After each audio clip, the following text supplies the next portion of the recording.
Yuk, cari tahu alasan kenapa asuransi jiwa syariah telah sesuai syariat Islam. Berdasarkan kaidah fikih muamalah atau hal yang berkaitan dengan hubungan sesama manusia, pada dasarnya hukumnya boleh dilakukan, kecuali terdapat dalil yang melarangnya.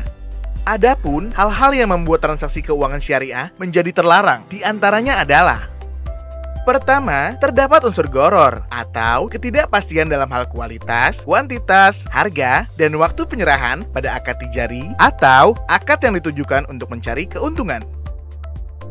Contohnya, pembayaran uang pertanggungan asuransi konvensional yang dikaitkan dengan terjadinya risiko yang tidak bisa dipastikan. Kedua, terjadi unsur riba atau tambahan yang tidak diperkenankan yang berpotensi terjadi pada akad jual beli atau pinjam-meminjam. Contohnya adalah selisih antara premi yang dibayarkan peserta asuransi dengan uang pertanggungan yang didapatkan pihak peserta, di mana jumlah uang yang dibayarkan dibandingkan dengan jumlah uang yang diterima tidak sama. Ketiga, terdapat unsur maisir atau judi, yaitu adanya taruhan yang mengakibatkan keuntungan satu pihak merugikan pihak lain. Contohnya, ketika nasabah melakukan klaim, maka ia mendapat uang yang lebih besar dari perusahaan dibandingkan uang yang ia bayarkan. Sedangkan jika ia tidak klaim dan lewat dari masa pertanggungan, maka uang yang telah dibayarkan kepada perusahaan menjadi milik perusahaan dan ia tidak mendapat apapun. Lalu, mengapa asuransi syariah diperbolehkan?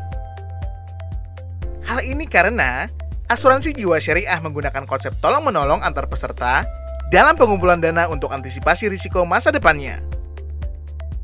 Sehingga, unsur gharar atau ketidakpastian pada asuransi jiwa syariah diperbolehkan, karena gharar dilarang terjadi pada akad jual beli.